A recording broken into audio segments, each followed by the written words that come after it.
ਸਤਿ ਸ਼੍ਰੀ ਅਕਾਲ ਜੀ। ਪੰਜਾਬੀ ਰੇਡੀਓ ਤੇ ਪੰਜਾਬੀ ਟੀਵੀ ਯੂਐਸਏ ਵੇਖ ਸੁਣ ਰਹੇ ਸਾਰੇ ਸਰੋਤਿਆਂ ਦਾ ਬਹੁਤ-ਬਹੁਤ ਸਵਾਗਤ ਹੈ। ਇਸ ਸਮੇਂ ਦੇ ਵਿਸ਼ੇਸ਼ ਪ੍ਰੋਗਰਾਮ ਖਬਰ ਤੇ ਨਜ਼ਰ ਦੇ ਵਿੱਚ। ਖਬਰ ਤੇ ਨਜ਼ਰ ਪ੍ਰੋਗਰਾਮ ਦੇ ਵਿੱਚ ਜਿੱਥੇ ਦੇਸ਼ ਵਿਦੇਸ਼ ਦੇ ਨਾਲ ਜੁੜੀਆਂ ਹੋਈਆਂ ਸਾਰਾ ਦਿਨ ਸੁਰਖੀਆਂ ਦਾ ਕੇਂਦਰ ਬਣੀਆਂ ਰਹੀਆਂ ਖਬਰਾਂ ਦੇ ਉੱਪਰ ਚਾਨਣਾ ਪਾਈਦਾ ਹੈ, ਉੱਥੇ ਹੀ ਖਬਰਾਂ ਦਾ ਵਿਸ਼ਲੇਸ਼ਣ ਕਰਨ ਦੇ ਲਈ ਸਾਥ ਹੁੰਦਾ ਹੈ ਸੀਨੀਅਰ ਪੱਤਰਕਾਰ ਮਿੰਟੂ ਗੁਰੂਸਰੀਆ ਜੀ ਦਾ। ਸੋ ਕਰਦੇ ਹਾਂ ਉਹਨਾਂ ਦਾ ਪ੍ਰੋਗਰਾਮ ਦੇ ਵਿੱਚ ਸਵਾਗਤ। ਬਹੁਤ-ਬਹੁਤ ਸਵਾਗਤ ਹੈ ਜੀ। ਸ਼ੁਕਰੀਆ ਸਾਰਿਆਂ ਨੂੰ। ਸਤਿ ਸ੍ਰੀ ਅਕਾਲ ਜੀ।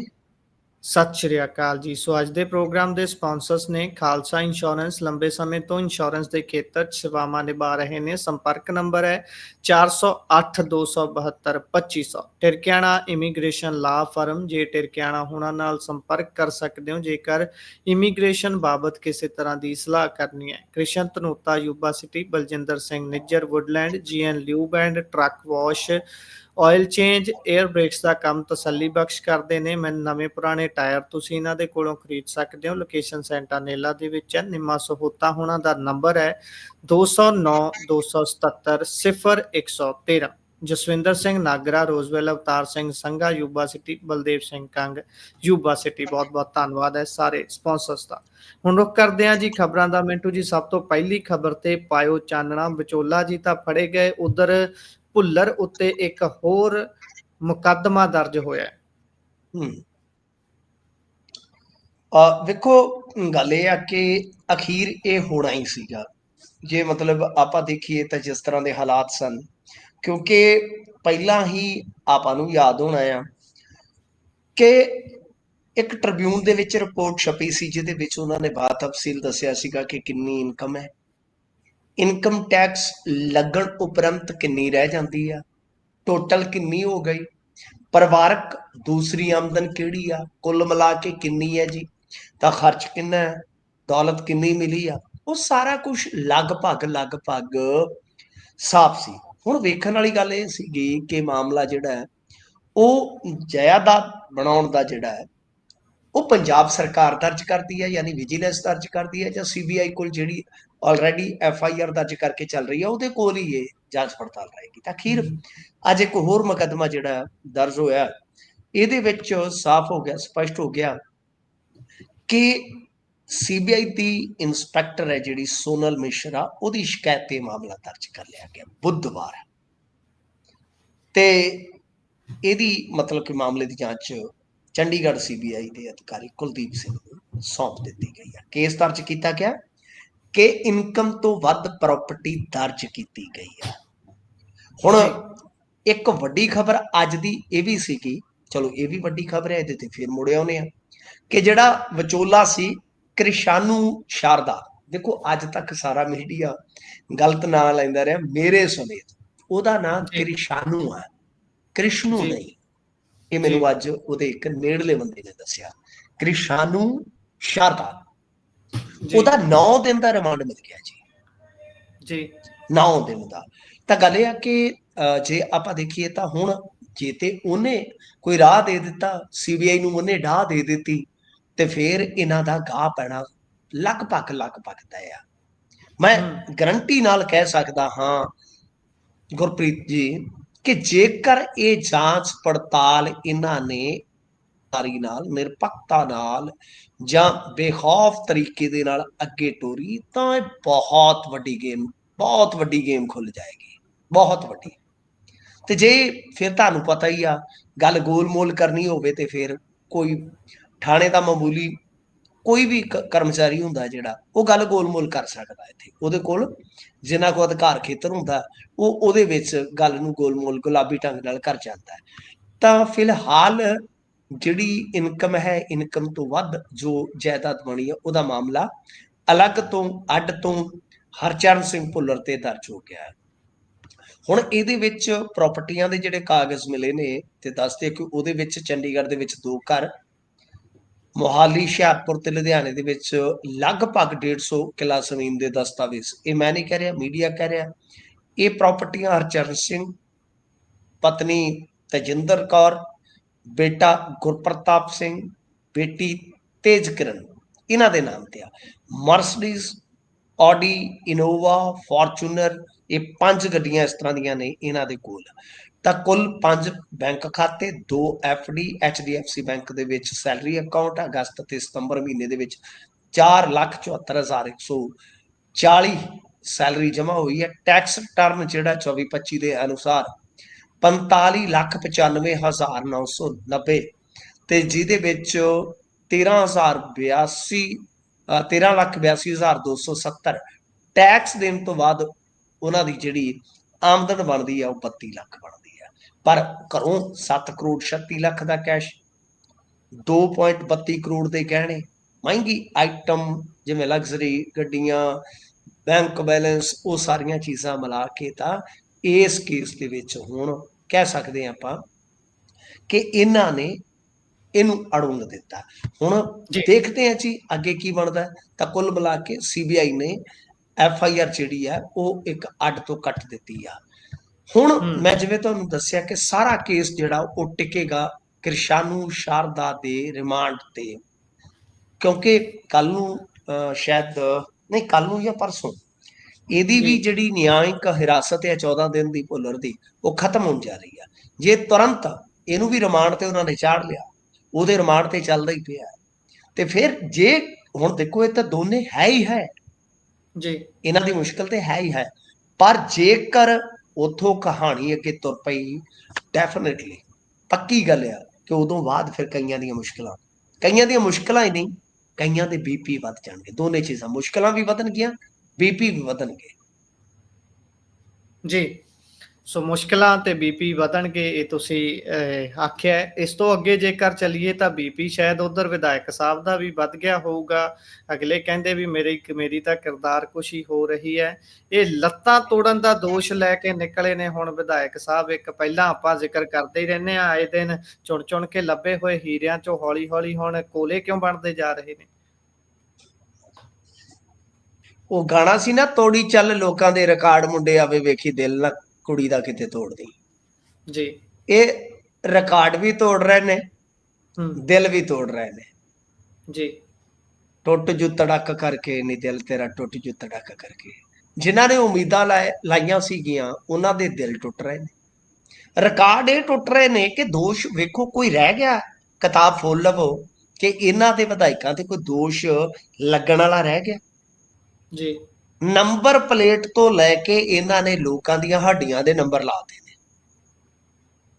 ਹੁਣ ਜਿਹੜੇ ਸਕਰੂਪ ਪੈਣੇ ਨੇ ਪਲੇਟਾਂ ਦੇ ਵਿੱਚ, ਉਹਨਾਂ ਦੇ ਨੰਬਰ ਲਾਤੇ ਨੇ ਇਹਨਾਂ ਨੇ। ਕਿਆ ਹੀ ਨੰਬਰ ਸੀ, 92। ਹੁਣ ਵੇਖੋ ਗੱਲ ਇਹ ਆ ਕਿ ਇਹ ਹੈ ਕੁਲਵੰਤ ਸਿੰਘ ਬਾਜ਼ੀਗਰ। ਇਹਨਾਂ ਦੇ ਨਾਮ ਦੇ ਨਾਲ ਬਾਜ਼ੀਗਰ ਲੱਗਦਾ, ਮੈਂ ਇਸ ਕਰਕੇ, ਨਹੀਂ ਤਾਂ ਤੁਹਾਨੂੰ ਪਤਾ ਮੈਂ ਜ਼ਾਤੀਵਾਦ ਇਹਨਾਂ ਚੀਜ਼ਾਂ ਨੂੰ ਨਹੀਂ ਅੱਗੇ ਤੋਰਦਾ। ਤਾਂ ਖੈਰ ਹੁਣ ਵੇਖੋ ਕੁਲਵੰਤ ਸਿੰਘ, ਇਹਦਾ ਇੱਕ ਝਗੜਾ ਚੱਲਦਾ ਸੀ ਪਿੰਡ ਦੇ। ਅੱਛਾ, ਮੈਂ ਤੁਹਾਨੂੰ ਜਾਣਕਾਰੀ ਲਈ ਦੱਸ ਦੇਵਾਂ, ਮੈਂ ਇਸੇ ਪਿੰਡ ਦੇ ਵਿੱਚ, ਇਸੇ ਇਲਾਕੇ 'ਚ ਬਹੁਤ ਰਹਿੰਦਾ ਰਿਹਾ, ਘੁੰਮਿਆ ਫਿਰਿਆ। ਇਹ ਬਿਲਕੁਲ ਬਾਰਡਰ ਪੱਟੀ ਦਾ ਇਲਾਕਾ, ਤਾਂ ਕਿ ਤੁਹਾਨੂੰ ਸਮਝਣ 'ਚ ਸੌਖ ਹੋ ਜਾਏਗੀ। ਪਤਾ ਹੀ ਨਹੀਂ ਲੱਗਣਾ ਕਿਹੜੇ ਵੇਲੇ ਤੁਸੀਂ ਹਰਿਆਣੇ ਦੇ ਪਿੰਡ 'ਚ ਐਂਟਰ ਹੋ ਗਏ, ਕਿਹੜੇ ਵੇਲੇ ਪੰਜਾਬ ਦੇ ਪਿੰਡ 'ਚ ਆ ਗਏ। ਐ ਤੁਰੇ ਜਾਂਦਾ ਇਲਾਕਾ ਇਹ ਹੈਗਾ ਜਿੱਦਾਂ ਪਾਤੜਾ, ਸ਼ੁਤਰਾਣਾ, ਖਨੌਰੀ, ਖਰਕਾਂ, ਗੂਲਾ, ਇਹ ਸਾਰਾ ਏਰੀਆ ਹੈਗਾ। ਅੱਛਾ, ਇਹਨਾਂ ਦੇ ਪਿੰਡ ਉੱਥੇ ਆ, ਬਿਲਕੁਲ ਬਾਰਡਰ ਦੇ ਉੱਤੇ। ਇਹ ਪਿੰਡ ਦਾ ਝਗੜਾ ਸ਼ੁਰੂ ਹੋਇਆ, ਗੁਰਚਰਨ ਇਹਨਾਂ ਦੇ ਪਿੰਡ ਦਾ ਹੀ ਨੌਜਵਾਨ ਹੈ। ਇਹਨਾਂ ਨੇ ਅੰਦਰ ਵੜਾ ਕੇ 4 ਬੰਦੇ ਤੇ ਆਖ ਦਿੱਤਾ ਕਿ ਵਿਧਾਇਕ ਦਾ ਭਰਾ ਸਰਪੰਚ ਹੈ। ਲਓ ਜੀ, ਸਰਬਸੰਮਤੀ ਹੋ ਗਈ। ਉਹਨਾਂ ਨੇ ਰੌਲਾ ਪਾਇਆ ਕਿ ਸਰਬਸੰਮਤੀ ਕਦੇ ਕਿਸੇ ਦੇ ਘਰੇ ਨਹੀਂ ਹੁੰਦੀ। ਲਓ ਜੀ, ਇਲੈਕਸ਼ਨ ਕਰਵਾਉਣਾ ਪਿਆ। ਇਲੈਕਸ਼ਨ ਦੇ ਵਿੱਚ ਫਿਰ ਉਹੀ ਤਾਂ ਠਾ ਮਾਮਲਾ ਸ਼ਿਕਾਇਤੋਂ ਸ਼ਿਕਾਇਤੀ ਹੋਇਆ। ਉਸ ਬੰਦੇ ਨੇ ਖਹਿੜਾ ਨਹੀਂ ਛੱਡਿਆ, ਹਾਈ ਕੋਰਟ ਤੱਕ ਵੀ ਗਿਆ। ਉਸਨੇ ਇੰਨਾ ਦੁਖੀ ਕਰ ਰੱਖਿਆ ਸੀ ਵਿਧਾਇਕ ਨੂੰ ਕਿ ਗੱਲ ਹੀ ਛੱਡ ਦਿਓ। ਵਿਧਾਇਕ ਆਪ ਹੀ ਦੱਸਦਾ ਨਾ ਕਿ ਮੇਰੇ ਖਿਲਾਫ ਬੋਲਦਾ ਸੀ, ਇਹ ਕਰਦਾ ਸੀ, ਵਾਹ ਕਰਦਾ ਸੀ, ਉਹਦੇ ਖਿਲਾਫ ਮੁਕੱਦਮੇ ਆ ਜੀ, ਹੁਣ ਤੱਕ ਉਹਦੇ ਤੇ 11 ਮੁਕੱਦਮੇ ਦਰਜ ਆ, ਫਲਾਂ ਆ, ਟਮਕਾ ਆ। ਮਤਲਬ ਵਿਧਾਇਕ ਖੁਦ ਮੰਨ ਰਹੇ ਆ ਕਿ ਮੇਰੇ ਖਿਲਾਫ ਉਹ ਬੋਲਦਾ ਸੀਗਾ। ਚਲੋ ਅੱਛਾ, ਉਹ ਤੇ ਬੋਲਦਾ ਸੀ। ਵਿਧਾਇਕ ਨੂੰ ਇਹ ਵੀ ਗੱਲ ਦੱਸਣੀ ਚਾਹੀਦੀ ਆ ਕਿ ਇੱਕ ਜਿਹੜੀ ਆਡੀਓ ਵਾਇਰਲ ਹੋਈ ਸੀ ਪਿਛਲੇ ਦਿਨੀ ਕਥਿਤ ਤੌਰ ਤੇ ਉਹ ਸਕੂਲ ਦਾ ਟੀਚਰ ਕੀ ਤੁਹਾਡੇ ਖਿਲਾਫ ਬੋਲਦਾ ਸੀ, ਉਹ ਵੀ ਸੁਣ ਲਓ। ਇਲੈਕਸ਼ਨ ਦੇ ਵਿੱਚ ਜੋ ਤਾਂ ਠਾ ਹੋਇਆ, ਉਹ ਕੈਮਰਿਆਂ 'ਚ ਕੈਦ ਸੀ। ਇੱਕ ਰਾਤ CCTV ਸਮੇਤ DVR ਗਾਇਬ ਹੋ ਜਾਂਦੇ ਆ। ਤੇ ਜਿਹੜਾ ਅਧਿਆਪਕ ਸੀ, ਜ਼ਿੰਮੇਵਾਰ ਅਧਿਆਪਕ, ਉਸਨੇ ਪਰਚਾ ਕਰਵਾ ਦਿੱਤਾ, ਸ਼ਿਕਾਇਤ ਦਰਜ ਕਰਵਾ ਦਿੱਤੀ, ਵਿਧਾਇਕ ਦਾ ਫੇਰ BP ਵੱਧ ਗਿਆ। ਉਹਦਾ ਕੀ ਕਸੂਰ ਸੀ? ਅੱਜ ਉਹ ਘਰੇ ਬੈਠਾ ਅਧਿਆਪਕ, ਬਹੁਤ ਸਿਰੜੀ ਅਧਿਆਪਕ ਸੀ। ਅੱਛਾ, ਅੱਜ ਤੋਂ ਇਲਾਵਾ ਜੇ ਤੁਸੀਂ ਵੇਖੋਗੇ ਤਾਂ ਕੁਛ ਦਿਨ ਪਹਿਲਾਂ ਇੱਕ ਬੱਸ ਸੀਗੀ, ਸ਼ਾਇਦ ਸਕੂਲ ਦੇ ਜਿਹੜੇ ਬੱਚੇ ਉਹਨਾਂ ਨੂੰ ਲਿਜਾਂਦੀ, ਉਹ ਬੰਦ ਕਰਵਾ ਦਿੱਤੀ ਸੀ। ਗੁਰਚਰਨ ਨੇ ਫਿਰ ਵੀਡੀਓ ਪਾਈ ਉਹਦੇ ਤੇ ਜੀ ਬੱਚਿਆਂ ਸਮੂਹ। ਮਤਲਬ ਕਿ ਇਸ ਤਰ੍ਹਾਂ ਇਹ ਕੰਮ ਚੱਲਦਾ ਆ, ਸੋ ਚੱਲਦਾ ਆ। ਤਾਂ ਹੁਣ ਗੁਰਚਰਨ ਕੀ ਕਹਿੰਦਾ ਹੈ ਕਿ ਉਹ ਖਰਕਾਂ ਗਿਆ ਸੀ। ਮੈਂ ਜਿਵੇਂ ਤੁਹਾਨੂੰ ਨਾਮ ਲਿਆ ਨਾ ਜੀ ਕਿ ਪਿੰਡ ਨੇ ਖਰਕਾਂ ਬਿਲਕੁਲ ਇਹਨਾਂ ਦੇ ਨਾਲ ਹੀ ਆ, ਪਰ ਜੀ ਉਹ ਇਦਾਂ ਆ ਕਿ ਵੱਡਾ ਪਿੰਡ ਹੋਵੇ ਤੇ ਛੋਟਾ ਜਿਹਾ ਕਸਬਾ ਹੋਵੇ, ਲਾ ਲਓ। ਜੀ ਉਹ ਕਹਿੰਦਾ ਮੈਂ ਉੱਥੇ ਗਿਆ ਸੀਗਾ ਕਿ ਗੱਡੀ ਨੇ ਫੋਲੋ ਕੀਤਾ, ਫਿਰ ਮੈਨੂੰ ਹਿੱਟ ਕੀਤਾ ਤੇ ਉਸ ਤੋਂ ਬਾਅਦ ਮੈਨੂੰ ਕਿਡਨੈਪ ਕਰ ਲਿਆ ਜਾਂਦਾ। ਫਿਰ ਉੱਥੋਂ ਅਗਾਂਹ ਨਰਵਾਣੇ ਲਿਜਾ ਕੇ, ਨਰਵਾਣਾ ਉਹ ਵੀ ਹਰਿਆਣੇ 'ਚ ਆ, ਨਰਵਾਣੇ ਦੇ ਲਾਗੇ ਜਾ ਕੇ ਉਹ ਕਹਿੰਦਾ ਇੱਕ ਖੰਭੇ ਦੇ ਨਾਲ ਸਾਫੇ ਨਾਲ ਨੂੜ ਕੇ ਤੇ ਫਿਰ ਉਸ ਤੋਂ ਬਾਅਦ ਮੇਰੀਆਂ ਦੋਵੇਂ ਲੱਤਾਂ ਤੋੜ ਦਿੱਤੀਆਂ ਗਈਆਂ। ਹੁਣ ਵਿਧਾਇਕ ਕਹਿੰਦਾ ਇਹਦੇ ਤੇ ਮੁਕੱਦਮੇ, ਮੇਰੇ ਖਿਲਾਫ ਬੋਲਦਾ ਸੀ, ਗਲਤ ਜੀ ਮਾਮਲਾ ਦਰਜ ਕਰਵਾ ਦਿੱਤਾ। ਫਿਰ ਲੱਤਾਂ ਕੌਣ ਤੋੜ ਗਿਆ ਜੀ ਉਹਦੀਆਂ? ਕੀ ਜੀ ਉਹਨੇ ਆਪ ਤੋੜ ਦਿੱਤੀਆਂ? ਕੀ ਕੋਈ ਐਕਸੀਡੈਂਟ ਹੋਇਆ ਸੀ ਜਿਹਦੇ ਵਿੱਚ ਉਹਦੀਆਂ ਲੱਤਾਂ ਟੁੱਟ ਗਈਆਂ ਤੇ ਉਹਨੇ ਨਾਂ ਵਿਧਾਇਕ ਦਾ ਲਾ ਦਿੱਤਾ? ਉਹ ਜੀ ਕਹਿੰਦਾ ਜਦੋਂ ਮੈਨੂੰ ਚੁੱਕਿਆ, ਮੇਰੇ ਫੋਨ ਦੇ ਵਿੱਚੋਂ ਮੇਰਾ ਅਕਾਊਂਟ ਤੇ ਚੈਨਲ ਡਿਲੀਟ ਕਰਵਾਉਣ ਲਈ ਫੋਨ ਖੋਇਆ, ਜੀ ਮੈਂ ਪਾਸਵਰਡ ਇਤਿਆਦਕ ਨਹੀਂ ਦਿੱਤੇ, ਫਿਰ ਮੇਰਾ ਫੋਨ ਤੋੜਿਆ। ਬਾਅਦ ਦੇ ਵਿੱਚ ਜਿਹੜੇ ਬੰਦੇ ਸੀ ਗੁੰਡੇ, ਉਹਨਾਂ ਨੇ ਬਕਾਇਦਾ ਕਾਲ ਲਾਈ ਤੇ ਵਿਧਾਇਕ ਦੇ ਦੋਨੇ ਮੁੰਡੇ ਬੋਲੇ ਆ ਕਿ ਹੁਣ ਕੀ ਕਹਿੰਦੇ ਜੇ, ਕਰੋ ਕੰਪਰਾ। ਤੇ ਦੂਜੀ ਗੱਲ ਹੈ, ਜੇ ਕਿਸੇ ਤੇ ਮਾਮਲੇ ਦਰਜ ਵੀ ਨੇ ਗੁਰਪ੍ਰੀਤ ਜੀ, ਝੂਠੇ ਆ ਸੱਚੇ, ਅਦਾਲਤ ਨੇ ਵੇਖਣਾ ਹੈ। ਕਿਸੇ ਨੂੰ ਕੋਈ ਜੀ ਲਾਇਸੈਂਸ ਥੋੜੀ ਮਿਲ ਜਾਂਦਾ ਕਿ ਉਹਦੀਆਂ ਲੱਤਾਂ ਚੁੱਕ ਕੇ ਤੋੜ ਦਿਓ। ਜੀ ਤਾਂ ਇਸ ਕਰਕੇ ਇਹ ਮਾਮਲਾ ਬੜਾ ਸੈਂਸਿਟਿਵ ਆ, ਬੜਾ ਨਾਜ਼ੁਕ ਮਾਮਲਾ ਹੈ। ਹੁਣ ਉਹ ਬੰਦੇ ਦੀਆਂ ਲੱਤਾਂ ਜਿਹੜੀਆਂ ਚੂਰ ਹੋਈਆਂ, ਉਹਦਾ ਆਪਰੇਟ ਹੋਣਾ, ਜੀ ਪਰ ਇਹ ਬੜਾ ਇੱਕ ਵਿਚਿੱਤਰ ਵਰਤਾਰਾ ਹੈ ਕਿ ਤੁਸੀਂ ਆਮ ਆਦਮੀ ਪਾਰਟੀ ਦੀ ਦੇਖੋ, ਕੋਈ ਪ੍ਰਤੀਕਿਰਿਆ ਹੀ ਨਹੀਂ ਮਿਲੇਗੀ ਤੁਹਾਨੂੰ ਕਿਤੇ ਵੀ ਜੀ ਕਿ ਭਾਈ ਅਸੀਂ ਵਿਧਾਇਕ ਨੂੰ ਸਸਪੈਂਡ ਕਰਾਂਗੇ, ਅਸੀਂ ਪੁੱਛਗਿੱਛ ਕਰਾਂਗੇ, ਇਨਕੁਆਰੀ ਕਰਵਾਵਾਂਗੇ। ਪੰਜਾਬ, ਕਿਉਂਕਿ ਮਾਮਲਾ ਤੇ ਹਰਿਆਣੇ 'ਚ ਦਰਜ ਹੋਇਆ, ਜੇ ਪੰਜਾਬ 'ਚ ਹੁੰਦਾ ਤਾਂ ਸ਼ਾਇਦ ਮਾਮਲਾ ਹੁਣ ਤੱਕ ਲਮਕਦਾ ਹੀ ਰਹਿ ਜਾਂਦਾ। ਸੋ ਇਸ ਵਾਸਤੇ ਇਹ ਸਾਰਾ ਘਟਨਾਕ੍ਰਮ ਵਾਪਰਿਆ ਤੇ ਇਸ ਵਿਧਾਇਕ ਦੀਆਂ ਹੋਰ ਵੀ ਕੁਝ ਕਥਿਤ ਆਡੀਓ ਵਗੈਰਾ ਉਹਨਾਂ ਦੇ ਪੇਜਾਂ ਤੇ ਪਈਆਂ ਨੇ। ਪਰ ਜੇ ਆਪਾਂ ਦੇਖੀਏ ਅਧਿਆਪਕ ਤੋਂ ਇਲਾਵਾ, ਮੈਂ ਜਿਵੇਂ ਤੁਹਾਨੂੰ ਦੱਸਿਆ ਕਿ ਹੋਰ ਵੀ ਕਈ ਵਿਵਾਦ ਨੇ, ਸਰਪੰਚੀ ਨੂੰ ਲੈ ਕੇ ਕਈ ਕਿਸਮ ਦੇ ਵਿਵਾਦ ਨੇ ਕੁਲਵੰਤ ਸਿੰਘ ਦੇ।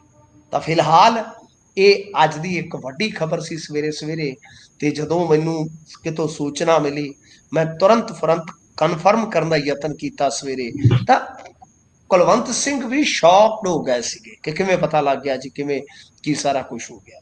ਤਾਂ ਫਿਲਹਾਲ ਰੌਲਾ ਪੈ ਗਿਆ, ਪਰ ਤੁਸੀਂ ਵੇਖੋ ਕਿ ਆਮ ਆਦਮੀ ਪਾਰਟੀ ਇਸ ਬਦਲਾਅ ਨੂੰ ਲਿਆ ਕੇ ਕਿੰਨਾ ਬਦਲ ਗਈ ਆ ਕਿ ਹੁਣ ਉਹਨਾਂ ਦੇ ਵਿਧਾਇਕ ਤੇ ਕਿਸੇ ਕਿਸਮ ਦਾ ਵੀ ਦੋਸ਼ ਲੱਗੇ, ਉਹ ਵੇਖੋ ਤੇ ਚੁੱਪ ਕਰੋ ਦੀ ਨੀਤੀ ਤੇ ਹੈ। ਜਿਵੇਂ ਆਪਾਂ ਕਹਿ ਸਕਦੇ ਆ ਨਾ ਕਿ ਕੋਈ ਜਿਵੇਂ ਇੱਕ ਹਸਤਕਲਾ ਨਹੀਂ ਹੁੰਦੀ, ਤੇ ਮੈਂ ਕਹਿੰਦਾ ਜੀ ਇੱਕ ਮਸਤ ਕਲਾ ਹੁੰਦੀ ਹੈ ਵੀ ਮਸਤੀ ਹੋ ਜਾਓ ਚੁੱਪ ਕਰਕੇ। ਇਹ ਹੁਣ ਬਸ ਮਸਤ ਹੋ ਜਾਂਦੇ ਆ, ਜੇ ਕੋਈ ਝੂਠਾ ਨਿਕਲੇ ਤੇ ਚੁੱਪ ਭਲੀ ਆ, ਤੇ ਜੇ ਕੋਈ ਸੱਚਾ ਨਿਕਲਿਆ ਇਹਨਾਂ ਦਾ ਬੰਦਾ, ਫਿਰ ਇਹ ਸਾਰਿਆਂ ਦੇ ਦੂਜਿਆਂ ਦੇ ਗੱਲ ਪੈ ਜਾਂਦੇ ਆ ਕਿ ਵੇਖੋ ਸਾਡੇ ਨਾਲ ਤੁਸੀਂ ਇਹ ਕਰਦੇ ਜੀ। ਪਰ ਜੋ ਵੀ ਹੋਇਆ ਬਹੁਤ ਮੰਦਭਾਗਾ ਜੀ। ਜੀ ਅਗਲੀ ਜੇਕਰ ਖਬਰ ਦੇ ਵੱਲ ਵਧੀਏ ਤਾਂ NRI ਦੇ ਕਤਲ ਤੇ ਲੋਕਾਂ ਦੇ ਵਿੱਚ ਖਾਸਾ ਰੋਹ ਹੈ ਜੀ ਕਹਿੰਦੇ। ਦੇਖੋ ਇਹ ਕੈਨੇਡਾ ਦੇ ਵਿੱਚ ਕਤਲ ਹੋਇਆ ਸੀ, ਐਬਸਫੋਰਡ ਦੇ ਵਿੱਚ। ਤਾਂ ਜਿਹੜਾ ਇਹ ਕਤਲ ਹੋਇਆ ਕੈਨੇਡਾ 'ਚ, ਹੁਣ ਉਸ ਤੋਂ ਬਾਅਦ ਪੰਜਾਬ ਦੇ ਵਿੱਚ ਇਹਦਾ ਸੇਕ ਪੁੱਜਾ ਹੈ। ਸੇਕ ਇਸ ਕਰਕੇ ਪੁੱਜਾ ਕਿ ਜਿਸ ਬੰਦੇ ਨੇ ਵੀ ਕਹਾਣੀ ਪੜ੍ਹੀ, ਜਿਸ ਬੰਦੇ ਨੇ ਵੀ ਵੇਖਿਆ ਕਿ ਭਾਈ ਇਹ ਇੰਨਾ ਚੰਗਾ ਸੀਗਾ, ਉਹ ਸਾਰਿਆਂ ਨੇ ਰੋਹ ਜਤਾਇਆ। ਇਹ ਬੰਦਾ ਸੀਗਾ ਦਰਸ਼ਨ ਸਿੰਘ ਸਾਹਸੀ। ਤੇ ਐਬਸਫੋਰਡ ਦੇ ਵਿੱਚ ਜੋ ਇਹ ਕਤਲकांड ਵਾਪਰਿਆ ਜੀ, ਹੁਣ ਉਹਦੇ ਵਿੱਚ ਜ਼ਿੰਮੇਵਾਰੀ ਲਈ ਆ ਸ਼ਾਇਦ ਲਾਰੈਂਸ ਗੈਂਗ ਨੇ। ਜੀ ਹੁਣ ਲਾਰੈਂਸ ਗੈਂਗ ਨੇ ਇਹ ਗੱਲ ਸ਼ਾਇਦ ਆਖੀ ਹੈ ਕਥਿਤ ਤੌਰ ਤੇ ਕਿ ਇਹ ਡਰੱਗ ਦੇ ਕਾਰੋਬਾਰ ਦਾ ਹਿੱਸਾ ਸੀਗਾ। ਪਰ ਜਦੋਂ ਤੁਸੀਂ ਇਹਦੇ ਪਿੰਡ ਨੂੰ ਦੇਖੋਗੇ, ਰਾਜਗੜ੍ਹ ਦੁਰਾਏ ਦੇ ਲਾਗੇ ਪਿੰਡ ਆ, ਕਿ ਇਸ ਨੂੰ ਤੇ ਮਸੀਹਾ ਕਿਹਾ ਜਾਂਦਾ ਪਿੰਡ ਦੇ ਵਿੱਚ। ਲੋਕਾਂ ਜੀ 'ਚ ਸੋ ਗਿਆ। ਤੇ ਇਸ ਬੰਦੇ ਦਾ ਬੜਾ ਇੱਕ ਸਟਰਗਲ ਦਾ, ਸੰਘਰਸ਼ ਦਾ ਲੰਮਾ ਸਫ਼ਰ ਸੀਗਾ ਜੀ। ਲੰਮਾ ਸਫ਼ਰ ਇਉਂ ਕਿ ਭੱਠੇ ਤੋਂ ਸਟਾਰਟ ਕੀਤਾ ਸਾਰਾ ਕੁਛ, ਭੱਠੇ ਤੇ ਲੱਗੇ ਰਹੇ। ਫਿਰ ਉਸ ਤੋਂ ਬਾਅਦ ਦੁਬਈ ਦੇ ਵਿੱਚ ਸ਼ਾਇਦ ਇੱਕ ਕਰੂਜ਼ ਤੇ ਕੰਮ ਕੀਤਾ। ਉਹ ਤੋਂ ਬਾਅਦ ਮਤਲਬ ਕੈਨੇਡਾ ਦੇ ਵਿੱਚ ਜਾ ਕੇ ਫਿਰ ਸੈਟਲਮੈਂਟ ਕੀਤੀ, ਪਰਮਾਨੈਂਟ ਰੈਜ਼ੀਡੈਂਟ ਬਣੇ। ਫਿਰ ਇੱਕ ਰੀਸਾਈਕਲਿੰਗ ਕਾਰੋਬਾਰੀ ਦਾ, ਜਿੱਦਾਂ ਕਹਿ ਲਓ ਕਿ ਖਿਤਾਬ, ਕਿੰਗ ਦਾ ਖਿਤਾਬ ਜਿੱਤਿਆ ਇਹਨਾਂ ਨੇ।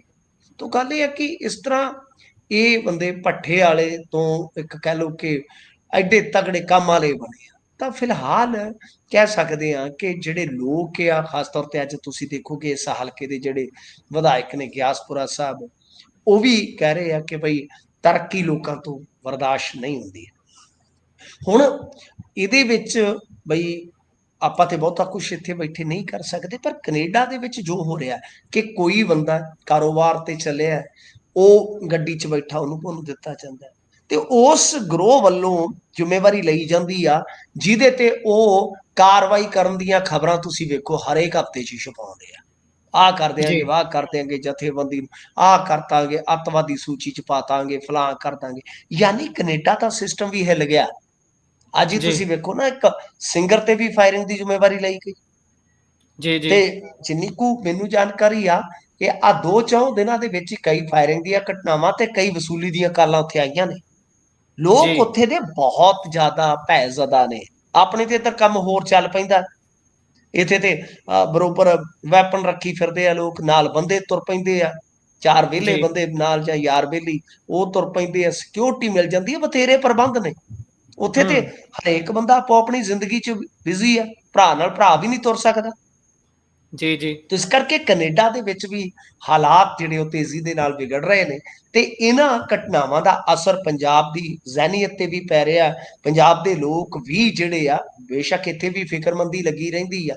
ਮੈਂ ਤੇ ਅੱਗੇ ਕਹਿੰਦਾ ਹੁੰਦਾ ਕਿ ਪਹਿਲਾਂ ਪੁਰਾਣੇ ਜ਼ਮਾਨੇ 'ਚ ਅਸੀਂ ਸੁਣਦੇ ਹੁੰਦੇ ਸੀ ਨਾ, ਹੁਣ ਤੇ ਕੰਮ ਸੌਖਾ ਹੀ ਆ, ਹੋਟਲਾਂ ਹਾਟਲਾਂ 'ਚ ਚਲੇ ਜਾਂਦੇ ਨੇ, ਕੈਫਿਆਂ 'ਚ ਖੁੱਲੇ ਮੁੰਡੇ ਕੁੜੀਆਂ, ਸਾਰਾ ਕੁਝ ਚੱਲਣ ਡਿਆ ਅੱਜ ਕੱਲ੍ਹ। ਤੁਹਾਨੂੰ ਪਤਾ ਅਸੀਂ ਜਦੋਂ ਹੁੰਦੇ ਸੀਗੇ ਜਵਾਨ ਅੱਲੜ ਕਹਿ ਲਓ, ਤਾਂ ਉਦੋਂ ਕਹਿੰਦੇ ਸੀ ਜ਼ਮਾਨੇ 'ਚ ਮੁਸ਼ਕਲ ਹੈ, ਉਹ ਨਾ ਬੜਾ ਮੁਸ਼ਕਲ ਹੈ ਇਸ ਦੁਨੀਆ में दिल लगाना। ਵੀ ਇਸ ਜ਼ਮਾਨੇ 'ਚ ਪਿਆਰ ਕਰਨਾ ਬੜਾ ਮੁਸ਼ਕਿਲ ਹੈ। ਮੈਂ ਕਹਿੰਦਾ ਕਿ ਇਸ ਦੁਨੀਆ ਦੇ ਵਿੱਚ ਹੁਣ ਵਪਾਰ ਕਰਨਾ ਬੜਾ ਮੁਸ਼ਕਲ ਹੋ ਰਿਹਾ ਹੈ। ਇਸ ਜੀ ਜ਼ਮਾਨੇ ਦੇ ਵਿੱਚ ਕਾਮਯਾਬ ਹੋਣਾ ਬੜਾ ਮੁਸ਼ਕਲ ਹੋ ਰਿਹਾ, ਤੇ ਜਿਹੜਾ ਬੰਦਾ ਜੀ ਕਾਮਯਾਬ ਹੋ ਜਾਂਦਾ ਹੈ, ਫਿਰ ਉਹਨੂੰ ਸਰਵਾਈਵ ਕਰਨਾ ਬੜਾ ਔਖਾ ਹੈ। ਕੰਪੀਟੀਸ਼ਨ ਤੇ ਹੈ ਹੀ ਹੈ, ਨਾਲ ਇਹ ਤੋਂ ਇਲਾਵਾ ਗੋਲੀ ਉਹਦਾ ਪਿੱਛਾ ਲਗਾਤਾਰ ਕਰਦੀ ਹੈ। ਤੇ ਜੇ ਹੂੰ ਕੈਨੇਡਾ ਵਰਗੀ ਧਰਤੀ ਤੇ ਉੱਥੇ ਵੀ ਖਾਸ ਤੌਰ ਤੇ ਕੁਝ ਸੂਬੇ ਦੇਖ ਲਈਏ ਕੈਨੇਡਾ ਦੇ, ਉੱਥੇ ਵੀ ਬਹੁਤ ਕੰਮ ਜਿਹੜਾ ਹੈ ਚੱਲ ਪਿਆ ਜੀ। ਜੀ ਸੋ ਇਹ ਲਗਾਤਾਰ ਪੈਰ ਪਸਾਰ ਰਹੀ ਇੱਕ ਇਹੋ ਜਿਹੀ ਚੀਜ਼ ਹੈ ਜਿਹੜੀ ਅਲਟੀਮੇਟਲੀ ਪੰਜਾਬੀਆਂ ਦਾ, ਭਾਰਤੀਆਂ ਦਾ ਸਿਰ ਸ਼ਰਮ ਦੇ ਨਾਲ ਝੁਕਾ ਵੀ ਰਹੀ ਹੈ। ਤੇ ਅੱਗੇ ਜੇਕਰ ਇਸ ਤੋਂ ਅਗਲੀ ਖਬਰ ਦੇ ਵੱਲ ਵਧੀਏ ਤਾਂ ਪੀਯੂ ਦੇ ਵਿੱਚ ਮਰਨ ਵਰਤ ਸ਼ੁਰੂ ਕੀਤਾ ਗਿਆ ਵਿਦਿਆਰਥੀਆਂ ਦੇ ਵੱਲੋਂ, ਤੇ ਇਹ ਵੱਡਾ ਸੰਘਰਸ਼ ਕਰਨ ਦੀ ਵੀ ਇਹਨਾਂ ਨੇ 30 ਤਰੀਕ ਦੀ ਸ਼ਾਇਦ ਕਾਲ ਦਿੱਤੀ ਹੋਈ ਹੈ। ਭਲਕੇ ਇਹ ਕਰਨਗੇ ਆਪਣਾ ਪ੍ਰਦਰਸ਼ਨ, ਕਿਉਂਕਿ ਗੱਲਬਾਤ ਇਹ ਐਡਮਿਸ਼ਨ ਦੇ ਨਾਲ ਇੱਕ ਭਰਵਾਏ ਜਾ ਰਹੇ ਐਫੀਡੇਵਿਟ ਨੂੰ ਲੈ ਕੇ ਹੈ। ਇਹ ਕੀ ਕੁਝ ਹੈ ਜੀ ਉਸ ਪੇਪਰ ਦੇ ਵਿੱਚ ਜਿਹੜਾ ਹੋਰ ਭਰਵਾਇਆ ਜਾ ਰਿਹਾ ਹੈ ਨਵੇਂ ਆ ਰਹੇ ਵਿਦਿਆਰਥੀਆਂ ਦੇ ਕੋਲੋਂ? ਕੀ ਉਸ ਦੇ ਵਿੱਚ ਖਦਸ਼ੇ ਕੀ ਨੇ ਇਹਨਾਂ ਵਿਦਿਆਰਥੀਆਂ ਦੇ? ਨਹੀਂ ਦੇਖੋ, ਇਹਦੇ ਵਿੱਚ ਕੀ ਆ ਕਿ ਇੱਕ ਸਟੂਡੈਂਟ ਨੇ ਸ਼ਾਇਦ ਅੱਜ ਮਰਨ ਵਰਤ ਜਿਹੜਾ ਹੈ ਉਹ ਵੀਸੀ ਦੇ ਦਫ਼ਤਰ ਦੇ ਅੱਗੇ ਰੱਖ ਦਿੱਤਾ। ਅੱਛਾ, ਇਹਦੇ ਵਿੱਚ ਸਭ ਤੋਂ ਵੱਡਾ ਜਿਹੜਾ ਵਿਵਾਦਤ ਐਫੀਡੇਵਿਟ ਦੇ ਵਿੱਚ ਨੁਕਤਾ ਹੈ ਨਾ, ਕਿ ਜੀ ਤੁਸੀਂ ਇਹ ਲਿਖ ਕੇ ਦੇਣਾ ਹੈ ਐਡਮਿਸ਼ਨ ਵੇਲੇ ਕਿ ਰਿਹਾਇਸ਼ੀ ਇਲਾਕੇ ਤੇ ਯੂਨੀਵਰਸਿਟੀ ਕੈਂਪਸ ਕਾਲਜ ਦੇ ਵਿੱਚ ਤੁਸੀਂ ਕੋਈ ਪ੍ਰੋਟੈਸਟ ਨਹੀਂ ਕਰ ਸਕਦੇ। ਜੀ ਤੇ ਜੇ ਮੰਨ ਲਓ ਕੋਈ ਨਿਯਮ ਤੋੜਦਾ ਹੈ ਤੇ ਉਹਨੂੰ ਫਿਰ ਪ੍ਰੀਖਿਆ ਦੇ ਵਿੱਚ ਬੈਠਣ ਦਾ ਕੋਈ ਅਧਿਕਾਰ ਨਹੀਂ ਰਹੇਗਾ। ਹੂੰ ਯੂਨੀਵਰਸਿਟੀ ਦੇ ਵਿੱਚ ਕੋਈ ਦੀਵਾਰ ਤੇ ਕੋਈ ਪੋਸਟ ਜਾਂ ਸਟicker ਵੀ ਤੁਸੀਂ ਨਹੀਂ ਲਾਓਗੇ। ਜੀ ਕੈਂਪਸ ਦੇ ਵਿੱਚ ਵਹੀਕਲ ਨਹੀਂ ਚਲਾ ਸਕਦੇ, ਪਾਰਕਿੰਗ ਤੇ ਪਾਬੰਦੀ ਰਹੇਗੀ, ਤੇ ਪ੍ਰਦਰਸ਼ਨ ਕਰਨ ਦੇ ਲਈ ਆਊਟਸੋਰਸ ਲੋਕਾਂ ਨੂੰ ਬੁਲਾਉਣ ਦੀ ਇਜਾਜ਼ਤ ਵੀ ਨਹੀਂ ਹੋਏਗੀ। ਮਤਲਬ ਕਿ ਇਹ ਚੀਜ਼ਾਂ ਨੇ। ਬਾਕੀ ਤੇ ਚਲੋ ਠੀਕ ਆ ਕਿ ਉਹ ਤਾਂ ਆਪਾਂ ਕਹਿ ਸਕਦੇ ਆ ਕਿ ਬਈ ਗੱਲਾਂ ਮੰਨੀਆਂ ਜਾ ਸਕਦੀਆਂ, ਪਰ ਤੁਸੀਂ ਕੋਈ ਪ੍ਰੋਟੈਸਟ ਨਹੀਂ ਕਰ ਸਕਦੇ ਚਾਹੇ ਤੁਹਾਡੇ ਨਾਲ ਕੁਝ ਵੀ ਹੋਵੇ। ਇਹ ਜੀ ਸਭ ਤੋਂ ਵੱਡਾ ਵਿਵਾਦਤ ਵਿਸ਼ਾ ਹੈ। ਤਾਂ ਫਿਲਹਾਲ ਦੇਖੋ, ਪੰਜਾਬ ਦੀ ਰਾਜਨੀਤੀ ਇਹਦੇ ਤੋਂ ਕਿਉਂ ਅਣਜਾਣ ਹੈ ਗੁਰਪ੍ਰੀਤ ਜੀ, ਇਹ ਮੇਰੇ ਅੱਗੇ ਬਹੁਤ ਵੱਡਾ ਸਵਾਲ ਹੈ। ਕਿ ਜੀ, ਜੀ, ਪੰਜਾਬ ਯੂਨੀਵਰਸਿਟੀ ਜੋ ਸੈਂਟੀਮੈਂਟ ਸਾਡਾ ਹੈ ਉਸਨੂੰ ਤਰਜਮਾਨੀ ਦਿੰਦੀ ਹੈ, ਜੋ ਮਤਲਬ ਕਿ ਸਾਡੀ ਵਿਦਿਆਰਥੀ ਰਾਜਨੀਤੀ ਦਾ ਇੱਕ ਧੁਰਾ ਹੈ ਜੀ, ਜਿਹਦੇ ਲਈ ਅਸੀਂ ਹਮੇਸ਼ਾ ਸੰਜੀਦਾ ਰਹਿੰਦੇ ਹਾਂ, ਉੱਥੇ ਕੁਝ ਚੱਲ ਰਿਹਾ ਤਾਂ ਸਾਡੀ ਰਾਜਨੀਤੀ ਕਿਉਂ ਇਹਦੇ ਤੇ ਅਣਜਾਣ ਆ ਜਾਂ ਬਿਲਕੁਲ ਕਹਿ ਸਕਦੇ ਆ ਫਿਰ ਖਾਮੋਸ਼ ਆ? ਇਹ ਬੜਾ ਵੱਡਾ ਸਵਾਲ ਬਣ ਜਾਂਦਾ ਹੈ। ਤੇ ਦੂਜੀ ਗੱਲ ਹੂੰ, ਗੁਰਪ੍ਰੀਤ ਜੀ, ਕਿ ਯੂਨੀਵਰਸਿਟੀਆਂ ਦਾ ਹਾਲ ਵੇਖੋ। ਜੀ, ਗੁਰੂ ਨਾਨਕ ਦੇਵ ਯੂਨੀਵਰਸਿਟੀ ਦੇ ਵਿੱਚ ਮਨੀਸ਼ ਸਿਸੋਦੀਆ ਨੂੰ ਅੱਜ ਸ਼ਾਇਦ ਗੈਸਟ ਬਣਾਇਆ ਗਿਆ ਸੀ, ਤੁਹਾਨੂੰ ਪਤਾ ਹੋਏਗਾ ਇਸ ਗੱਲ ਦਾ। ਜੀ, ਇਹਦੇ ਤੇ ਮੇਰੇ ਸਮੇਤ ਕਈ ਬੁੱਧੀਜੀਵੀਆਂ ਨੂੰ, ਮੈਂ ਬੁੱਧੀਜੀਵੀ ਨਹੀਂ, ਮਤਲਬ ਕਿ ਮੇਰੇ ਸਮੇਤ ਮੈਨੂੰ ਲੈ ਲਓ ਨਾਲ, ਕਈ ਬੁੱਧੀਜੀਵੀਆਂ ਨੇ ਵੀ ਇਤਰਾਜ਼ ਚੁੱਕਿਆ ਕਿ ਮਨੀਸ਼ ਜੀ, ਸਿਸੋਦੀਆ ਕੌਣ ਹੈ? ਉਹਦੇ ਕੋਲ ਕੋਈ ਅਹੁਦਾ ਨਹੀਂ, ਕੋਈ ਐਕਸਪਰਟ ਹੀ ਨਹੀਂ, ਸਰਕਾਰੀ ਗੈਸਟ ਤੁਸੀਂ ਕਿਵੇਂ ਬਣਾ ਸਕਦੇ ਹੋ? ਜੀ, ਤਾਂ ਮੈਂ ਵਾਰ-ਵਾਰ ਕਹਿਣਾ ਕਿ ਚੁਕੰਨੇ ਹੋਣ ਦੀ ਜ਼ਰੂਰਤ ਆ, ਚੇਤੰਨ ਹੋਣ ਦੀ ਜ਼ਰੂਰਤ ਆ, ਪਰ ਪੀਯੂ ਦੇ ਵਿੱਚ ਅਸੀਂ ਹੱਕ ਤੇ ਆਪਣਾ ਪੂਰਾ ਰੱਖਦੇ ਆ ਕਿ ਪੀਯੂ ਸਾਡਾ ਜੀ ਫਲਾਂ ਟਮਕਾ, ਪਰ ਜਦੋਂ ਜਿਸ ਸ਼ਿੱਦਤ ਦੇ ਨਾਲ ਲੜਨ ਦੀ ਜ਼ਰੂਰਤ ਹੁੰਦੀ ਆ, ਗੱਲ ਕਰਨ ਦੀ ਜ਼ਰੂਰਤ ਹੁੰਦੀ ਆ, ਉਦੋਂ ਚੰਦ ਪੋਲੀਟੀਸ਼ੀਅਨ ਸਾਡੇ ਹੈਗੇ ਨੇ, ਜਿਵੇਂ ਮਾਲਵਿੰਦਰ ਕੰਗ ਆ, ਮੀਤ ਹੇਅਰ ਆ, ਕੁਝ ਅਕਾਲੀ ਦਲ ਦੇ ਵਿੱਚੋਂ ਲਾ ਲਓ ਬੰਟੀ ਰਮਾਣਾ ਵਰਗੇ ਆ, ਕਾਂਗਰਸ ਜੀ, ਦੇ ਵਿੱਚੋਂ ਵੀ ਹੈਗਾ ਬਰਿੰਦਰ ਢਿੱਲੋਂ ਵਰਗੇ, ਇਹ ਬੰਦੇ ਬੋਲਦੇ ਆ ਜ਼ਰੂਰ, ਆਲਵੇਜ਼ ਬੋਲਦੇ ਆ, ਪਰ ਜੋ ਸਾਡੀ ਰਾਜਨੀਤੀ ਦੇ ਵਿੱਚੋਂ ਇੱਕ ਤੀਖਣ ਆਵਾਜ਼ ਉੱਠਣੀ ਚਾਹੀਦੀ ਆ, ਇੱਕ ਪੂਰੀ ਮਤਲਬ ਕਿ ਐ ਜਿੱਦਾਂ ਸੀਨਿਆਂ ਨੂੰ ਪਾੜ ਦੇਣ ਵਾਲੀ ਆਵਾਜ਼ ਉੱਠਣੀ ਚਾਹੀਦੀ ਆ, ਵੈਸੀ ਆਵਾਜ਼ ਦੀ ਅਣਹੋਂਦ ਦਰਜ ਕੀਤੀ ਜਾਂਦੀ ਹੈ। ਲੱਗਦਾ ਹੈ ਹੂੰ, ਕਿ ਆਉਣ ਵਾਲੇ ਦਿਨਾਂ ਦੇ ਵਿੱਚ ਸ਼ਾਇਦ ਇਹਨਾਂ ਨੂੰ ਪਤਾ ਲੱਗੇਗਾ। ਬਹੁਤੇ ਪੋਲੀਟੀਸ਼ੀਅਨ ਤੇ ਮੈਨੂੰ ਇਦਾਂ ਲੱਗਦਾ ਕਿ ਹੁਣ ਤੇ ਅਖਬਾਰ ਪੜ੍ਹਨਾ ਵੀ ਕਿਤੇ ਭੁੱਲ ਗਏ ਨੇ। ਉਹ ਜਿਵੇਂ ਗਾਣਾ ਸੀ ਨਾ, ਤੁਸੀਂ ਚਿੱਠੀਆਂ ਪਾਉਣੀਆਂ ਭੁੱਲ ਗਏ ਜਦੋਂ ਦਾ ਟੈਲੀਫੋਨ ਲੱਗਿਆ, ਇਹਨਾਂ ਦੇ ਹੱਥ ਜੀ, ਜਦੋਂ ਦਾ ਮੋਬਾਈਲ ਲੱਗਿਆ, ਇਹ ਤੇ ਬਹੁਤੇ ਤੇ ਮੈਨੂੰ ਲੱਗਦਾ ਕਿ ਅਖਬਾਰ ਪੜ੍ਹਨ ਨੂੰ ਵੀ ਗਏ ਨੇ। ਜੀ, ਜੀ। ਅਗਲੀ ਖਬਰ ਤੇ ਜੇਕਰ ਚੱਲੀਏ, ਉਧਰ ਮੁਆਵਜ਼ੇ ਨੂੰ ਲੈ ਕੇ ਭਾਜਪਾ ਨੇ ਆਮ ਆਦਮੀ ਪਾਰਟੀ ਨੂੰ ਘੇਰਿਆ ਜੀ। ਦੇਖੋ ਇਹਨਾਂ ਦਾ ਘੇਰਾ ਤੇ ਉਹਨਾਂ ਦਾ ਕਹਿ ਲਓ ਜੇਰਾ, ਇਹ ਘੇਰਾ ਪਾਉਣਗੇ, ਉਹ ਜੇਰਾ ਕਰ ਲੈਣਗੇ, ਬਸ ਇਹ ਘੇਰਾ ਜੇਰਾ ਇਸ ਤਰ੍ਹਾਂ ਹੀ ਚੱਲਦਾ ਰਹੂਗਾ। ਭਾਜਪਾ ਦਾ ਮਤਲਬ ਕਿ ਜੇ ਪੰਜਾਬ ਦੇ ਵਿੱਚ ਸਪੇਸ ਬਣਿਆ ਤੇ ਤੁਸੀਂ ਉਸ ਦੌਰ ਨੂੰ ਕਹਿ ਸਕਦੇ ਕਿ ਇਹ ਸ਼ੁਕਰਗੁਜ਼ਾਰੀ ਕਰਨ ਜਿਸ ਦੌਰ ਦੇ ਵਿੱਚ ਆਮ ਆਦਮੀ ਪਾਰਟੀ ਦੀ ਇੱਥੇ ਚੜ੍ਹ ਲੱਗੀ ਆ, ਕਿਉਂਕਿ ਬਿਲਕੁਲ ਭਾਜਪਾ ਦੇ ਮੁਫੀਦ ਇਹ ਹਾਲਾਤ ਬਣਾ ਦਿੰਦੇ ਨੇ। ਦੇਖੋ ਕੇਂਦਰ ਦੇ ਨਾਲ ਮੁਆਵਜ਼ੇ ਨੂੰ ਲੈ ਕੇ ਟੱਸਲ ਸੀ, ਆਪਾਂ ਪਰਸੈਂਟੇਜ ਕੱਢ ਕੇ ਦੱਸੀ ਗੱਲ ਕਿ ਦੇਖੋ ਖੁਦ ਇਹ ਮੰਨਦੇ ਆ ਕਿ 13,000 ਕਰੋੜ ਦਾ ਨੁਕਸਾਨ ਹੋਇਆ ਤੇ ਦਈ ਕਿੰਨਾ ਜਾਂਦੇ ਆ 533 ਕਰੋੜ। ਅੱਛਾ ਹੁਣ 533 ਕਰੋੜ ਜਿਹੜਾ ਦਿੱਤਾ ਵੰਡਿਆ, ਉਹਦੇ ਚ ਫਸ ਗਏ, ਫਸ ਜੀ, ਗਏ ਕਿਉਂ? ਕਿਉਂਕਿ ਮੁਆਵਜ਼ਾ ਤੁਸੀਂ ਵੰਡ ਦਿੱਤਾ ਆਪਦਾ ਜਿੰਨਾ ਵੰਡਣਾ ਸੀਗਾ ਜੀ।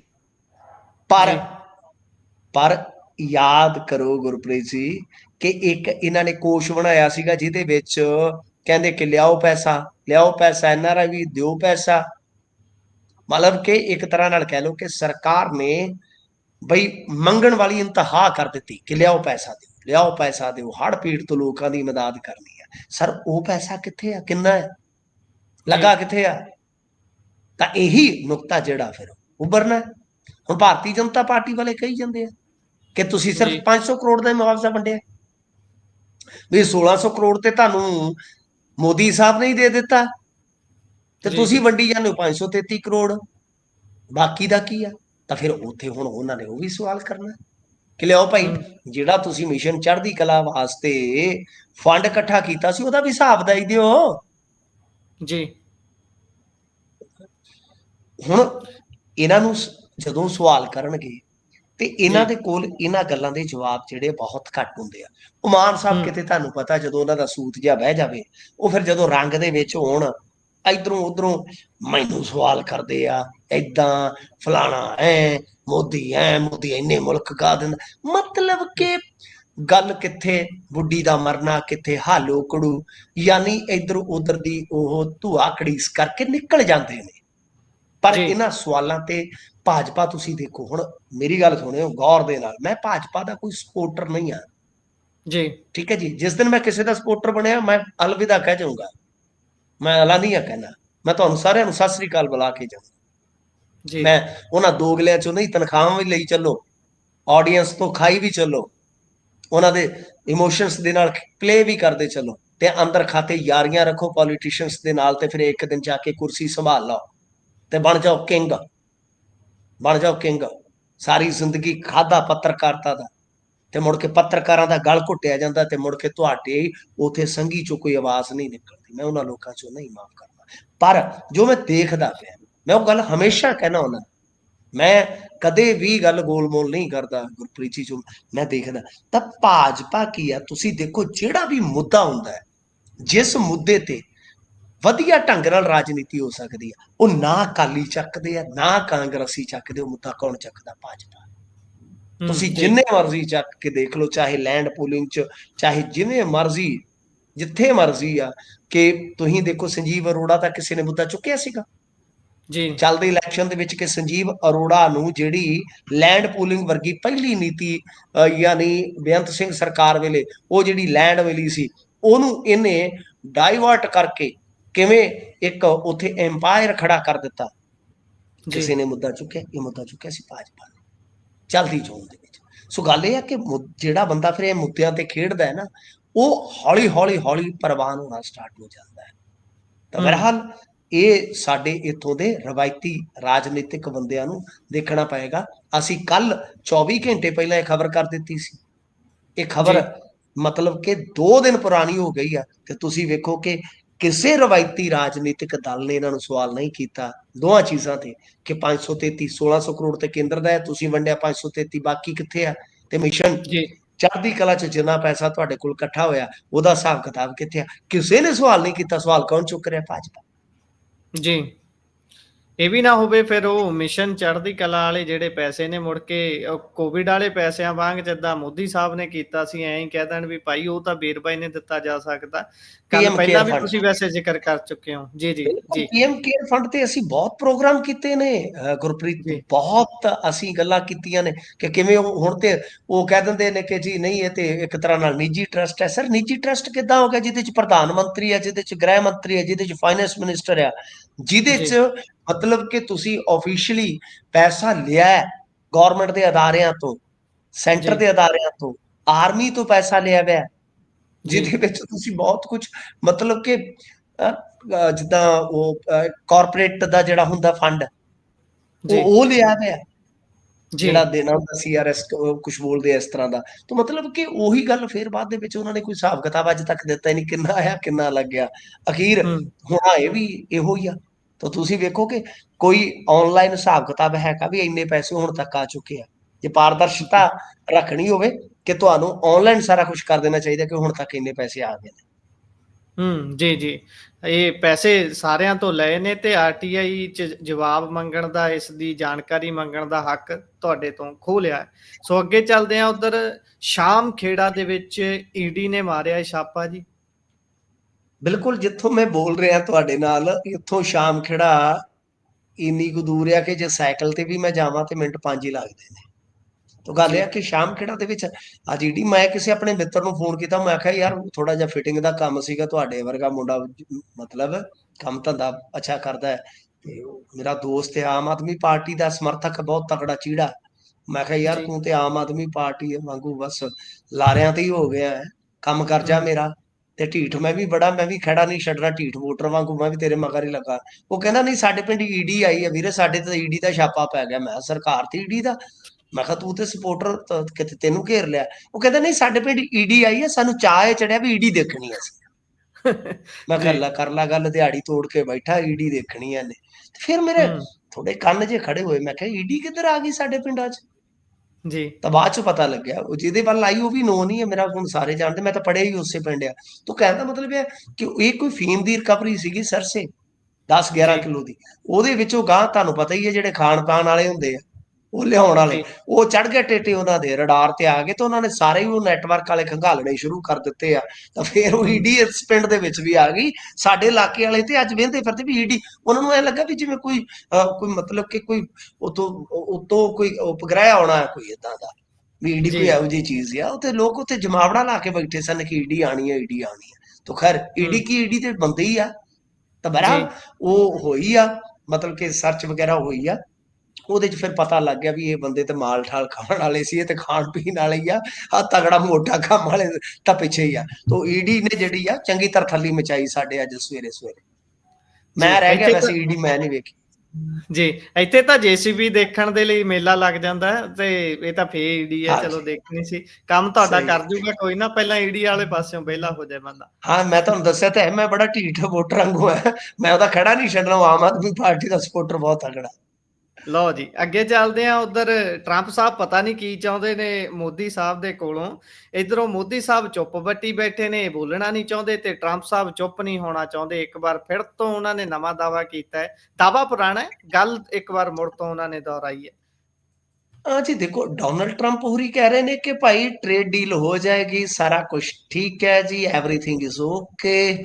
ਉਹ ਕਹਿੰਦੇ ਕਿ ਮੋਦੀ ਸਭ ਤੋਂ ਚੰਗੇ ਦਿਖਣ ਵਾਲੇ ਇਨਸਾਨ ਹੈ। ਜਿਹੜਾ ਮੱਖਣ ਲਾਉਂਦੇ ਆ ਨਾ ਟਰੰਪ ਸਾਹਿਬ, ਬਸ ਇਹੀ ਦਿਲ ਜਿੱਤ ਲੈਂਦਾ। ਉਹ ਕਹਿੰਦੇ ਜਲਦੀ ਟ੍ਰੇਡ ਡੀਲ ਕਰਾਂਗੇ, ਫਿਰ ਭਾਰਤ ਤੇ ਪਾਕਿਸਤਾਨ ਦਾ ਜਿਹੜਾ ਆਪਸ ਦੇ ਵਿੱਚ ਇਹ ਦਵੈਸ਼ ਹੈ, ਤਲਖੀ ਦਾ ਮਾਹੌਲ ਹੈ, ਖਤਮ ਕਰ ਦਿਆਂਗੇ।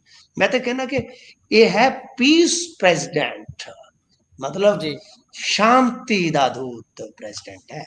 ਤੋ ਖੈਰ ਦੇਖੋ, ਗੱਲ ਇਹ ਆ ਕਿ ਟ੍ਰੇਡ ਡੀਲ ਮੈਨੂੰ ਲੱਗਦਾ ਇਹਨਾਂ ਨੇ ਕਰਵਾ ਹੀ ਲੈਣੀ ਹੈ। ਜਿਹੜਾ ਹਿਸਾਬ ਕਿਤਾਬ ਬਣਿਆ, ਰਸ਼ੀਆ ਤੋਂ ਤੇਲ ਸਸਤਾ ਜਿਹੜਾ ਮਿਲਦਾ ਸੀ ਉਹ ਘੱਟ ਕਰਕੇ ਇੰਡੀਆ ਨੇ ਅਮਰੀਕਾ ਤੋਂ ਮਹਿੰਗਾ ਤੇਲ ਆ ਜਿਹੜਾ ਉਹ ਹੁਣ ਵਧਾ ਕੇ ਬਈ ਪਰਚੇਜ਼ ਕਰਨਾ ਸ਼ੁਰੂ ਕਰ ਦਿੱਤਾ ਹੈ। ਕਾਟਨ ਦੇ ਜੀ। ਵਿੱਚ ਪਹਿਲਾਂ ਹੀ ਤੁਹਾਨੂੰ ਪਤਾ ਹੈ ਡਿਊਟੀ ਤੇ ਇਹਨਾਂ ਨੇ ਛੋਟ ਦੇ ਦਿੱਤੀ ਆ, ਰਿਲੈਕਸੇਸ਼ਨ ਦੇ ਦਿੱਤੀ ਆ। ਇੱਕ ਦੋ ਸੂਤਰ ਹੈਗੇ, ਇੱਕ ਦੋ ਨੁਕਤੇ ਹੈਗੇ ਆ ਜਿਨ੍ਹਾਂ ਤੇ ਅੜ ਫਸਿਆ, ਤੇ ਅਖੀਰ ਥੋੜਾ ਬਹੁਤਾ ਇਧਰੋਂ ਉਧਰੋਂ ਕਰਕੇ ਹੋ ਸਕਦਾ ਟ੍ਰੇਡ ਡੀਲ ਕਰਾ ਕੇ ਤੇ ਇੱਕ ਦਿਨ ਇਦਾਂ ਦਾ ਮੌਕਾ ਆਵੇ ਜਿਸ ਦਿਨ ਮੋਦੀ ਸਾਹਿਬ ਤੋਂ ਸਿਫਾਰਿਸ਼ ਕਰਵਾ ਲੈਣ ਕਿ ਨੋਬਲ ਦਈ ਦਿਓ ਹਮਕੋ ਭਈਆ। ਜੀ। ਵੈਸੇ ਵੀ ਸਿਫਾਰਸ਼ਾਂ ਤਾਂ ਪਵਾਈ ਜਾਂਦੇ ਨੇ, ਜਿਹੜੇ ਵੀ ਵਰਲਡ ਦੇ ਕਿਸੇ ਦੇਸ਼ ਦੇ ਲੀਡਰ ਨੂੰ ਮਿਲਦੇ ਨੇ, ਉਹ ਬੰਦਾ ਬਾਹਰ ਨਿਕਲਦਿਆਂ ਪਤਾ ਨਹੀਂ ਤੇ ਅੰਦਰ ਕੀ ਅਗਲੇ ਅਗਲੇ ਸੁਣਾਉਂਦੇ ਮਿਲਦੇ ਨੇ। ਇਸੇ ਸ਼ਰਤ ਤੇ ਆ ਕਿ ਇਸੇ ਸ਼ਰਤ ਤੇ ਆ ਕਿ ਭਰਾਵਾ ਗੁਜ਼ਾਰਿਸ਼ ਇਹ ਹੈ ਕਿ ਪਹਿਲੇ ਸਿਫਾਰਿਸ਼ ਕਰੇਗਾ ਤਾਂ ਹੀ ਅਸੀਂ ਆਵਾਂਗੇ ਮਿਲਣ। ਬਾਹਰ ਜਾਂਦਿਆਂ ਪਹਿਲੀ ਇਹ ਗੱਲ ਕਰਨੀ ਆ ਵੀ ਭਾਈ ਇਹ ਜਨਾਬ ਨੂੰ ਦਿਓ ਜਿਹੜੀ ਚੀਜ਼ ਇਹ ਚਾਹੁੰਦੇ ਨੇ, ਨਹੀਂ ਤਾਂ ਫੇਰ ਚੰਗਾ ਨਹੀਂ ਹੋਊਗਾ। ਹਾਂ, ਲੈ ਕੇ ਹੀ ਹਟਣਗੇ, ਮੈਨੂੰ ਜਿਵੇਂ ਲੱਗਦਾ ਲੈ ਲੈਣਗੇ। ਜਿਵੇਂ ਜਿਵੇਂ ਚੰਗਾ ਸਿੰਗਰ ਡਿਮਾਂਡ ਕਰਦਾ ਨਾ, ਪਹਿਲਾਂ ਇਹ ਦੱਸੋ ਕਿ ਸਾਊਂਡ ਕਿਹੜਾ ਹੈ। ਇਹ ਜੀ ਪਹਿਲਾਂ ਜੀ। ਡਿਮਾਂਡ ਇਹ ਕਰਦੇ ਹੋਣੇ, ਪਹਿਲਾਂ ਐ ਦੱਸੋ ਵੀ ਤੁਹਾਡੇ ਸਾਊਂਡ ਦੇ ਵਿੱਚੋਂ ਸਿਫਾਰਿਸ਼ ਨਿਕਲੇਗੀ ਕਿ ਨਹੀਂ। ਇਹ ਖੰਨੇ ਵਾਲਾ ਸਾਊਂਡ ਚਾਹੁੰਦੇ ਨੇ। ਲਓ ਜੀ, ਦੇਖਦੇ ਹਾਂ ਬਣਦਾ ਕੀ ਹੈ। ਇਸ ਇਸੇ ਦੇ ਨਾਲ ਪ੍ਰੋਗਰਾਮ ਦਾ ਸਮਾਂ ਇੱਥੇ ਹੀ ਸਮਾਪਤ ਹੁੰਦਾ ਹੈ। ਤੁਸੀਂ ਜੁੜੇ, ਜਾਣਕਾਰੀਆਂ ਸਾਂਝੀਆਂ ਕੀਤੀਆਂ, ਬਹੁਤ ਬਹੁਤ ਧੰਨਵਾਦ ਜੀ। ਸ਼ੁਕਰੀਆ ਜੀ।